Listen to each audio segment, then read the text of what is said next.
Bapak Ibu semuanya? Siap. Saya sapa dulu dengan salam kita yang terkenal ya. Salam dunia satu keluarga. Saya salah satu bagiannya. Salam sekolah satu keluarga. Bahagia, gembira, sukacita. Puji dan syukur kita panjatkan kehadirat Tuhan Yang Maha Esa atas berkat dan karunia-Nya kita dapat berkumpul di kantor Majelis Guru SD Sekolah Kasih Maitreya. Pertama-tama saya mengucapkan terima kasih kepada Bapak Kepala Sekolah Pak Merianto SPD yang telah memberikan waktu dan kesempatan kepada saya untuk melakukan diseminasi kepada Bapak Ibu Guru SD. Diseminasi ini adalah salah satu aksi nyata dari calon guru penggerak untuk modul 1.4. Kebetulan judul modul kami yang terakhir di modul 1 itu adalah 1.4 dan calon guru penggerak wajib melakukan pengimbasan atau dengan kata lain diseminasi. Saya juga mengucapkan terima kasih kepada Bapak Ibu yang sudah berkenan meluangkan waktu untuk turut terlibat dan hadir bersama-sama di tempat ini untuk mendengarkan sedikit apa yang sudah saya dapatkan di modul 1.4. Kembali lagi saya ucapkan selamat datang guru-guru hebat. Mari kita sama-sama belajar bersama, berkolaborasi, saling mendukung demi mewujudkan disiplin positif di sekolah kita tercinta. Pada kesempatan kali ini ada 6 topik yang akan saya bagikan. Yang pertama, disiplin positif dan nilai-nilai kebajikan universal. Topik yang kedua, teori motivasi, hukuman dan penghargaan, restitusi. Topik yang ketiga adalah keyakinan kelas. Topik yang keempat, kebutuhan dasar manusia dan dunia berkualitas. Topik yang kelima, restitusi dengan 5 posisi kontrol. Lalu yang terakhir, restitusi dengan segitiga restitusi. Ada beberapa hal mungkin ya, kata-kata atau istilah yang baru pertama kali kita dengar. Nantinya Bapak Ibu bisa mengetahui apa sih kata-kata ini, apa sih arti atau makna dari istilah yang barusan tadi saya bacakan. Baik, yang pertama, kita tahu bahwasanya pada tahun ajaran baru ini ya kita kan diminta untuk melakukan atau melaksanakan kurikulum, implementasi kurikulum merdeka. Sebelum IKM itu sendiri digaungkan, terlebih dahulu kita mengenal namanya paradigma baru atau pembelajaran dengan paradigma baru. Ya, sebelum akhirnya namanya menjadi IKM, pada awalnya dinamakan sebagai kurikulum paradigma baru. Nah, apa sih pembelajaran dengan paradigma baru itu? Pembelajaran dengan paradigma baru dirancang berdasarkan prinsip pembelajaran yang berdiferensiasi sehingga setiap siswa belajar sesuai dengan kebutuhan dari tahap perkembangannya untuk mewujudkan profil pelajar Pancasila. Jadi ciri khasnya adalah kita ingin anak-anak mendapatkan atau menjadi seorang pelajar yang memiliki profil pelajar Pancasila. Apa saja profil pelajar Pancasila itu? Ini mungkin bukan hal yang asing buat kita ya, karena kita mungkin sudah mendengarnya dari berbagai pelatihan dan kita juga sudah melaksanakan beberapa proyek untuk penguatan profil pelajar Pancasila itu sendiri. Nah, ada 6 profil pelajar Pancasila. Yang pertama adalah beriman dan bertakwa kepada Tuhan Yang Maha Esa. Yang kedua adalah global. Kemudian yang ketiga adalah bergotong royong. Yang keempat, kreatif. Yang kelima, bernalar kritis. Dan yang terakhir adalah mandiri. Profil pelajar Pancasila ini kalau ingin supaya anak-anak ingat terus, ada satu lagu yang mungkin sudah sangat viral ya, kita dengarkan di media sosial ya. Kita lanjut. Topik yang pertama yang akan saya bagikan kepada Bapak Ibu semuanya adalah mengenai disiplin positif dan nilai-nilai kebajikan universal. Mari sama-sama kita lihat dulu, ada 3 pertanyaan yang ada di depan. Saya akan bertanya kepada Bapak Ibu semuanya, apakah Bapak Ibu setuju atau tidak setuju, gitu ya.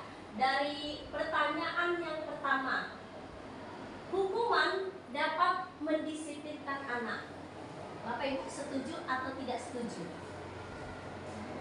Coba dipanggil. Hukuman dapat mendisiplinkan anak. Kira-kira yang setuju angkat tangan.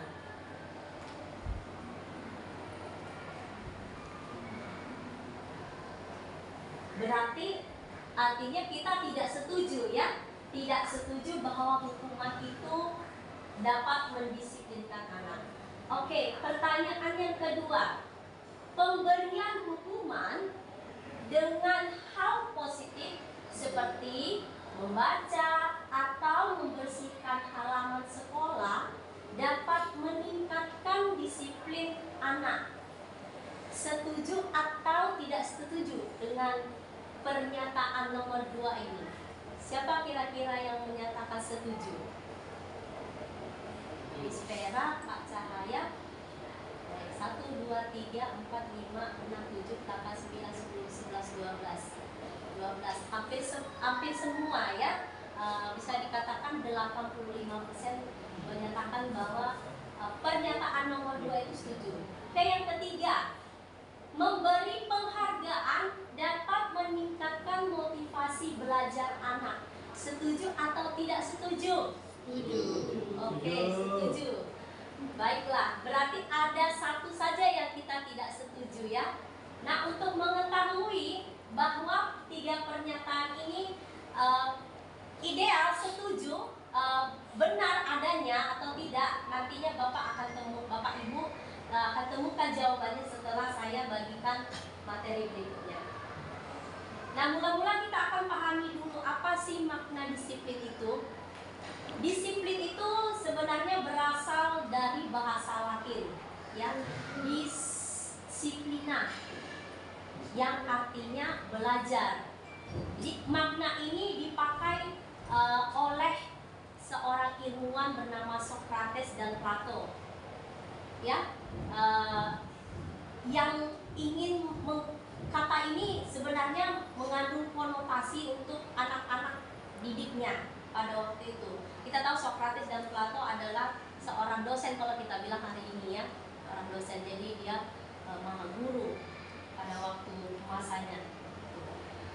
Lalu disiplin diri membuat orang menggali potensinya menuju sebuah tujuan apa yang dia hargai. Namun dalam budaya kita atau di negara kita sendiri, makna disiplin itu telah berubah menjadi sesuatu yang dilakukan seseorang pada orang lain untuk mendapatkan kepatuhan. Jadi kita meminta seseorang untuk patuh, itulah yang dinamakan disiplin. Sehingga kita temukan kecenderungan umumnya adalah menghubungkan kata disiplin dengan sesuatu yang tidak nyaman, ya, bukan dengan apa yang kita hargai atau untuk mencapai suatu tujuan mulia. Padahal pada dasarnya seharusnya disiplin itu diadakan demi untuk mencapai satu tujuan mulia. Tujuan mulia itu yang berasal dari diri sendiri, ya. Namun kalau di budaya kita ya, kultur kita itu sudah bergeser menjadi sesuatu yang membuat anak-anak atau orang yang mengalami disiplin itu merasa tidak nyaman.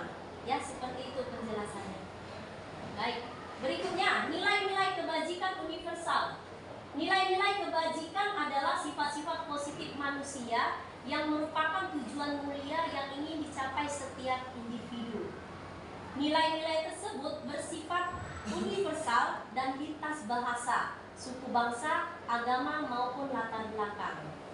Nah, menurut Dr. William Glasser pada bukunya yang berjudul Teori Kontrol tahun 1984, bahwasanya nilai-nilai yang bersifat universal itu ada pada setiap perilaku maupun perbuatan yang memiliki suatu tujuan. Kemudian dengan mengaitkan nilai-nilai kebajikan yang diyakini seseorang, maka motivasi intrinsiknya akan terbangun, ya, sehingga menggerakkan motivasi dari dalam untuk dapat mencapai tujuan mulia yang diinginkan. Lalu untuk Indonesia sendiri yang saat ini sedang viral atau sedang didengungkan oleh Kementerian Pendidikan, bahwasanya nilai-nilai kebajikan yang ingin dicapai oleh siswa-siswa atau pelajar di Indonesia itu ada 6. Itulah yang disebut sebagai profil pelajar Pancasila yang tadi sudah saya sebutkan. Lalu apa hubungannya dengan disiplin? Tadi saya sampaikan disiplin itu seharusnya ada demi untuk mencapai tujuan yang mulia, ya, dan itu harus berasal dari dalam diri, harus berasal menjadi sebuah motivasi yang intrinsik. Kita tahu dalam setiap perilaku manusia ada pasti motivasi tertentu, ya. Ada yang berasal dari eksternal, dari luar diri, ada yang berasal dari dalam diri. Mari kita pahami dulu motivasi eksternal itu sih apa imbasnya, ya, apa akhirnya gitu, muaranya.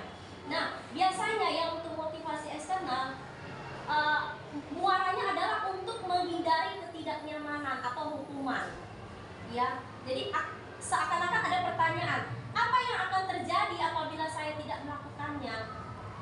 Begitu. Jadi ada seperti ketidaknyamanan yang terasa.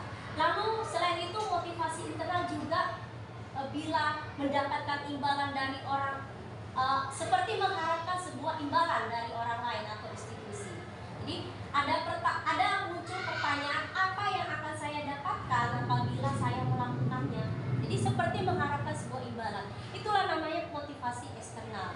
Nah, sebenarnya yang paling ideal adalah motivasi internal yang akhirnya kita bisa membangun sebuah tujuan disiplin positif, ya. Karena dari motivasi internal lah kita akan bisa menghargai diri sendiri, ya. Maka akan terpikir, akan muncul dalam benak kita pertanyaan, saya akan menjadi orang yang seperti apa apabila saya melakukannya. Jadi kalau motivasi itu keluar dari dalam diri sendiri, kita akan merasa itu sangat bermanfaat dengan kita, ya. Lalu ada kaitannya dengan istilah kata merdeka. Nah, menurut Bapak Pendidikan Nasional Ki Hajar Dewantara, ia mengartikan bahwa merdeka itu tidak hanya terlepas dari perintah, akan tetapi juga cakap memerintah diri sendiri. Artinya kita menguasai atau mengontrol diri sendiri. Selain kita bisa tidak tergantung pada aturan atau perintah-perintah, tapi kita sendirilah yang sudah bisa mengontrol atau memerintah diri kita sendiri. Ya, ini sangat berkaitan dengan yang istilah disiplin tadi. Nah, tadi kita ada sempat singgung mengenai penghargaan, ya. Bahwasanya tadi ada pernyataan penghargaan dapat memberi motivasi kepada siswa. Nah, Bapak Ibu, ternyata penghargaan itu negatif loh. Akhirnya anak didukung oleh penghargaan, begitu. Jadi sebenarnya yang namanya penghargaan sama hukuman itu tipis, maknanya itu sama gitu loh. Samanya itu seperti apa? Meminta atau membujuk seseorang melakukan sesuatu untuk memenuhi suatu tujuan, ya, suatu tujuan tertentu dari orang yang meminta atau membujuk. Dorongannya bersifat eksternal, ya. Jadi kita memberi hukuman maupun kita memberi penghargaan itu berasal semuanya dari eksternal. makanya itu dinamakan, makanya itu dia terkesan negatif, ya. Ada beberapa dampak negatif tentunya ya dari pemberian penghargaan menurut si ilmuwan Alfie Kohn pada tahun 1993. Apa dampaknya? Yang pertama, pengaruh jangka pendek dan jangka panjang. Ternyata dengan memberi penghargaan ada pengaruh yang tidak bagus dalam jangka pendek dan jangka panjang. Jangka pendek, anak jadinya tergantung untuk selalu mendapatkan penghargaan. Negatif kan? Itu beda tipis dengan yang namanya hukuman. Kemudian penghargaan menghukum, sudah jelas karena ada imbalan maka dia mau melakukan itu. Penghargaan mengurangi ketepatan. Penghargaan tidak efektif. Penghargaan merusak hubungan. Penghargaan menurunkan kualitas. Penghargaan mematikan kreativitas. Dan terakhir, penghargaan mengurangi motivasi intrinsik. Ya, jadi Bapak Ibu, kita sepakat dari penjelasan ini bahwasanya penghargaan pun tidak baik. Ya, lalu kalau penghargaan nggak baik, bagaimana cara kita untuk memberi perhatian kepada anak murid kita yang sudah mencapai dan berhasil? Gitu. Jadi ternyata yang paling baik itu adalah dengan memberikan bentuk program kebajikan atau istilah lainnya memberikan apresiasi.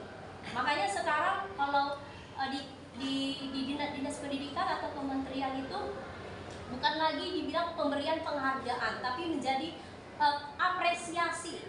Nah, begitu. Jadi diganti bahasanya. Dalam memberikan apresiasi atau pengakuan perlu diingat beberapa hal. Beri dukungan secara khusus, artinya secara pribadi ya. Beri pengakuan secara pribadi. Beri pengakuan kepada semua murid bergantian. Jadi tidak ada mengotak-ngotakkan anak begitu. Kemudian beri pengakuan secara konsisten. Dan terakhir fokus pada proses. Itulah makanya lebih baik menggunakan bahasa apresiasi dengan makna yang ada daripada penghargaan. Karena penghargaan itu dari yang sudah saya jelaskan itu kurang baik, kurang tepat. Baik, kita lanjut kepada tentang hukuman dan konsekuensi. Seringkali kita menyamakan dua kata ini, hukuman dan konsekuensi, tapi ternyata ada perbedaannya. Mari kita lihat sama-sama. Hukuman sesuatu yang menyakitkan harus terjadi. Sementara kalau konsekuensi sesuatu harus terjadi. Kemudian hukuman membuat anak sakit, fisik maupun hatinya untuk jangka waktu yang lama. Sementara konsekuensi membuat anak merasa tidak aman dalam jangka waktu yang pendek. Lalu hukuman, anak menjadi benci terhadap kedisiplinan. Sementara kalau konsekuensi, anak lebih menghargai disiplin. Lalu hukuman itu sifatnya paksaan. Sementara kalau konsekuensi itu bersifat sebuah stimulasi atau stimulus atau tanggapan, ya. Lalu hukuman itu mendorong anak menyakiti diri sendiri, ya, karena dia merasa nggak nyaman kan, jadi dia akan merasa sakit. Sementara kalau konsekuensi mendorong anak agar mudah menyesuaikan diri. Hukuman juga konsep diri yang buruk, sementara konsekuensi konsep diri yang baik.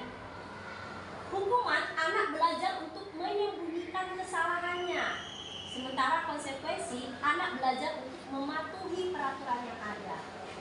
Hukuman anak dibuat marah, merasa bersalah, dipermalukan, dan merasa tidak dihargai. Sementara kalau kita berikan konsekuensi, anak mungkin kehilangan hak, dibuat tidak nyaman, diasingkan, tapi sifatnya sementara. Karena mereka diminta untuk merefleksikan dirinya, mereka diminta untuk berubah, yang berasal dari diri sendiri, motivasi intrinsik. Baik, selain ada hukuman konsekuensi, ternyata ada yang paling ideal lagi, yaitu restitusi. Kalau kita merasa konsekuensi udah baik, ternyata yang lebih baik lagi atau lebih ideal lagi itu adalah restitusi. Hukuman sudah jelas-jelas akan memunculkan identitas gagal. Sementara kalau konsekuensi dan restitusi akan memunculkan identitas yang lebih sukses lagi. Kalau kita melihat dari segi pelaksanaan kedisiplinannya, ya di sini Bapak Ibu bisa lihat. Dari belakang kelihatan nggak tulisannya? Miss Nurul nampak nggak tulisannya? Ampun ya. Saya bacakan aja ya, hanya beberapa saja. Hukuman yang memunculkan identitas gagal itu seperti sesuatu yang menyakitkan harus terjadi. Tadi sudah saya sampaikan. Sementara konsekuensi sesuatu harus terjadi. Nah, kalau restitusi merupakan pilihan. Jadi anak-anak pun diberi kebebasan untuk memilih. Begitu. Hukuman itu tidak nyaman untuk murid atau anak untuk jangka waktu panjang. Sementara konsekuensi tidak nyaman untuk jangka waktu pendek. Tetapi untuk restitusi menguatkan untuk murid dan anak dalam jangka waktu panjang. Menguatkan, istilahnya kita inginkan mereka memiliki karakter yang lebih kuat lagi dalam memandang sebuah problem hidupnya. Kemudian korban mendapatkan keadilan, itu di hukuman. Kalau konsekuensi korban bisa diabaikan. Sementara kalau restitusi korban mendapatkan ganti. Murid atau anak akan tersakiti, itulah di hukuman. Kalau konsekuensi murid atau anak dibuat tidak nyaman. Sedangkan restitusi murid atau anak mendapatkan penguatan, ya. Lalu perilaku anak akan menjadi lebih pasif atau agresifnya semakin meningkat atau makin tambah. Sementara kalau kita berikan konsekuensi, penguatan hanya bertahan dalam jangka waktu pendek. Dan restitusi masalahnya terpecahkan. Nah, yang terakhir saya bacakan, biasanya ketika kita memberi hukuman kepada anak-anak, kalimat yang kita ucapkan kepada anak-anak itu adalah kamu harus, gitu ya, kamu harus mencuci wastafel, kamu harus berlari 10 kali, berlari keliling lapangan 10 kali. Seperti itu kalau kita bahasanya seperti itu. Nah, kalau konsekuensi pada umumnya kita akan bilang, apa peraturannya nak? Tahu nggak kalau masuknya jam 6.50? Atau mampukah kamu merubahnya? Mampukah kamu tidak mengulangnya? Seperti itu bahasanya. Sedangkan kalau restitusi ini lebih lembut kepada anak, ya. Apa yang kamu yakini nak? Apa yang kamu bisa lakukan untuk memperbaiki masalah ini? Jadi dia kayak kita memberi stimulus atau konsultasi kepada anak, itu langkah-langkah restitusi, ya. Itu makanya ketika mau melakukan restitusi, terlebih dahulu di dalam kelas atau di sekolah harus ada yang namanya keyakinan kelas. Jadi kita bisa rubah istilah peraturan kelas atau tata tertib kelas menjadi sebuah keyakinan kelas. Karena keyakinan kelas itu lebih lembut dan lebih bisa masuk ke dalam hati anak. Nah, ini pengertian lebih lengkap apa sih restitusi. Restitusi adalah proses menciptakan kondisi bagi murid untuk memperbaiki kesalahan mereka, sehingga mereka bisa kembali pada kelompok mereka dengan karakter yang lebih kuat. Restitusi juga merupakan proses kolaboratif yang mengajarkan murid untuk mencari solusi untuk masalah mereka dan membantu murid berpikir tentang orang seperti apakah yang mereka inginkan menjadi, ya, cita-citanya. Nah, inilah yang maksudnya tadi tujuan mulia, ya, dan bagaimana mereka harus memperlakukan orang lain. Ada 9 ciri-ciri restitusi. Pertama, bukan untuk menebus kesalahan, namun untuk belajar dari kesalahan. Kedua, memperbaiki hubungan. Ketiga, tawaran, bukan paksaan. Keempat, restitusi menuntun untuk melihat ke dalam diri. Kelima, restitusi mencari kebutuhan dasar yang mendasari tindakan. Keenam, restitusi diri adalah cara yang paling baik. Ketujuh, restitusi fokus pada karakter, bukan tindakan. Kedelapan, restitusi fokus pada solusi. 9, restitusi mengembalikan murid yang berbuat salah pada kelompoknya. Nah, itu mengenai restitusi, kita masuk kepada keyakinan kelas, atau kita mungkin seringnya bilang peraturan kelas, tapi jangan salah paham Bapak Ibu semua. Peraturan kelas itu lebih kepada paksaannya, karena dia membuat anak tidak nyaman. Maka marilah kita ganti menjadi istilahnya keyakinan kelas, supaya anak-anak lebih mau berubah, ya, tidak ada kata paksaan. Mengapa tidak kata peraturan saja? Mengapa harus katanya keyakinan kelas? Nah, mari kita cermati, ada 3 pernyataan di sini. Mengapa kita memiliki peraturan harus menggunakan helm bila mengendarai kendaraan roda 2? Kan itu sebuah peraturan yang kita tahu kan. Nah, kita tahu juga peraturan itu ada untuk dilanggar. Padahal kalau kita meyakini, ya, yakin bahwa dengan menggunakan helm tujuan utamanya adalah untuk keselamatan, gitu, bukan untuk menghindari petugas. Ya, kalau kita itu memandangnya sebuah peraturan, pasti tujuannya karena ini menghindari petugas, saya tidak ditilang, saya tidak di stop, gitu. Padahal kalau kita yakin ini demi keselamatan. Yang kedua, mengapa kita memiliki peraturan 3M? Peraturan 3M, menggunakan masker, mencuci tangan, menjaga jarak 1,5 meter, gitu. Padahal kalau kita buat itu menjadi sebuah keyakinan, ya ujungnya memang untuk demi kesehatan. Ya. Yang ketiga, mengapa kita memiliki peraturan harus datang tepat waktu pada saat mengikuti pelatihan? Coba kalau itu jangan jadikan peraturan, tapi menjadi sebuah keyakinan dari dalam diri, bahwa dengan kita tepat waktu, kita itu menghargai diri kita dan menghargai orang-orang, gitu. Jadi sebaiknya memang dengan bahasa kata keyakinan itu yang lebih tepat untuk bisa membawa orang-orang atau anak didik kita berubah. Motivasi intrinsiknya terbalik. Untuk mendukung motivasi intrinsik, kembali ke nilai-nilai atau keyakinan lebih menggerakkan, seseorang dibandingkan mengikuti serangkaian peraturan-peraturan. Jadi gunakanlah keyakinan kelas daripada kata peraturan. Ada perbedaannya. Mengapa harus gunakan kata keyakinan kelas daripada peraturan? Ini dia. Selalu kalau peraturannya kita selalu bilang selalu kembalikan buku ke tempatnya. Padahal kalau keyakinan kelas singkatnya itu adalah sebuah tanggung jawab, ya. Langsung yang terakhir, peraturan. Jangan berlari di kelas atau koridor, itu ya kita mungkin pernah buat itu menjadi sebuah peraturan. Padahal kalau kita jadikan itu sebuah keyakinan kelas, cukup singkat padat bilang keselamatan, keamanan. Ini berhubungan juga dengan kebutuhan dasar, ada belonging, power, freedom, survival, dan fun. Saya nggak akan uraikan ya Bapak Ibu karena waktunya juga terbatas. Kita lanjut kepada restitusi 5 posisi kontrol. Dalam kita menerapkan atau mempraktikkan restitusi, ada 5 posisi kontrol yang bisa kita perankan, ya, sebagai seorang restituser. Apa aja 5 posisi kontrol itu? Yaitu penghukum, ya, nggak nampak ya Bapak Ibu, ya, kecil sekali. Penghukum, peran penghukum, pembuat orang merasa bersalah, teman, pemantau, manajer.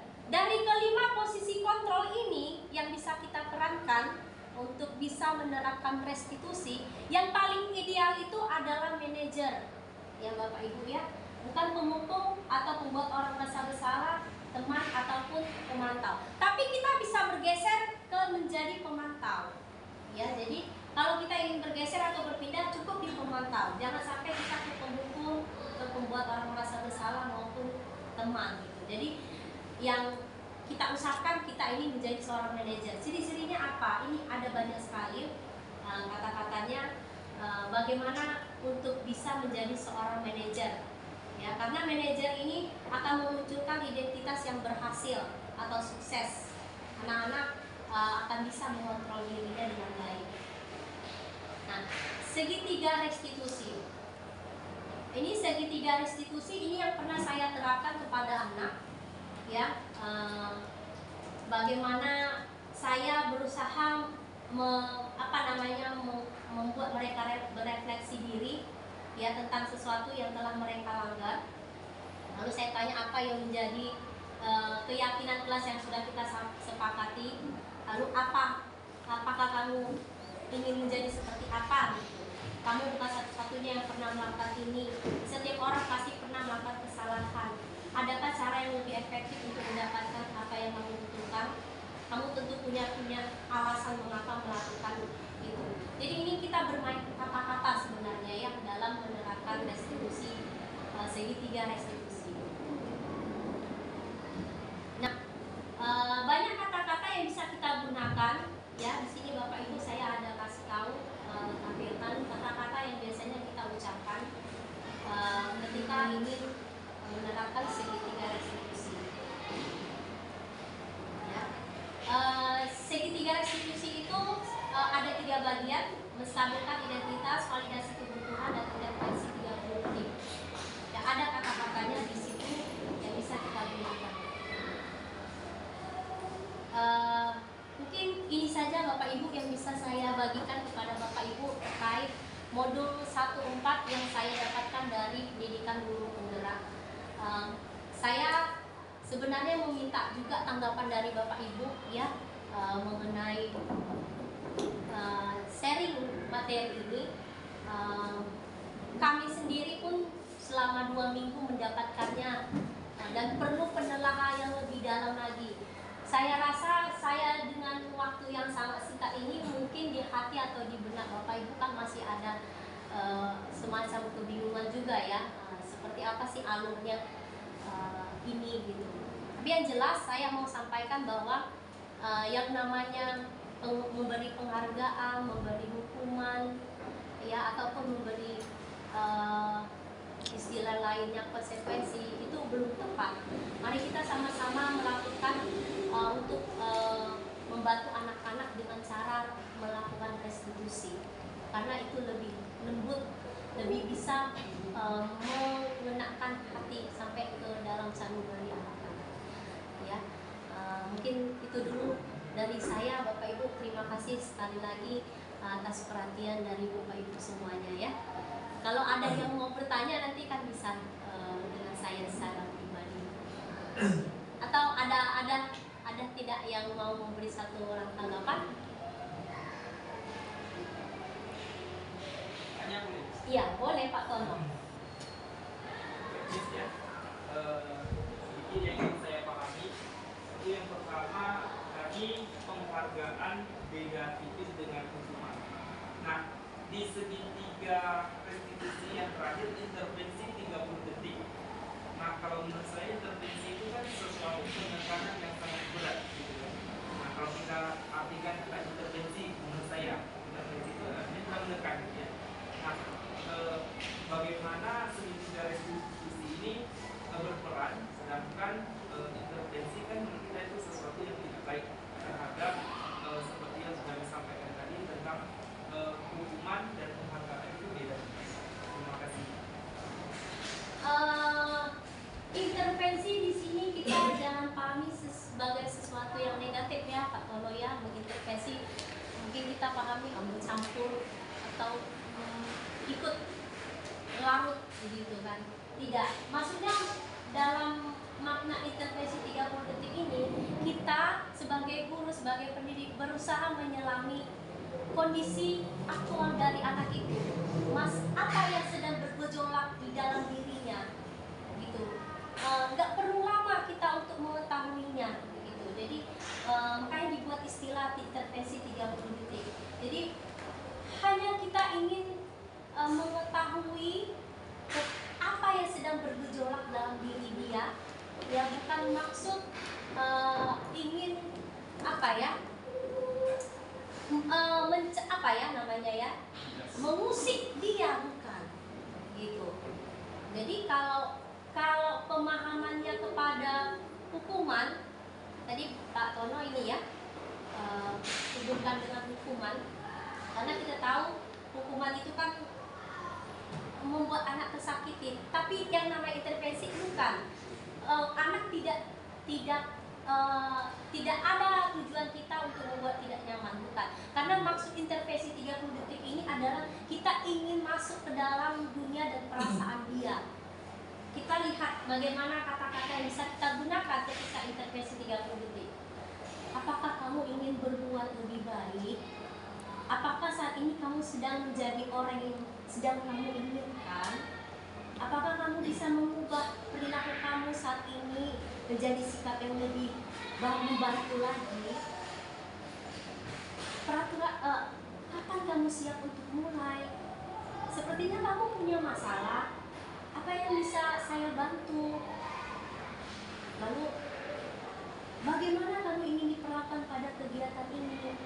Begitu. Jadi maksud intervensi ini kita ingin berusaha masuk ke dalam dirinya, berada di posisi dia, sehingga kita tahu apa kondisi nyata yang terjadi sebenarnya ketika anak sedang melakukan penyimpangan atau sedang mengalami problem. Begitu kira-kira Pak Tono ya jawabannya. Terima kasih ya Pak Tono ya. Ada tanggapan dari rekan guru, saya juga sangat senang sekali. Kalau begitu saya menutup pertemuan hari ini dengan ucapan salam dunia satu keluarga.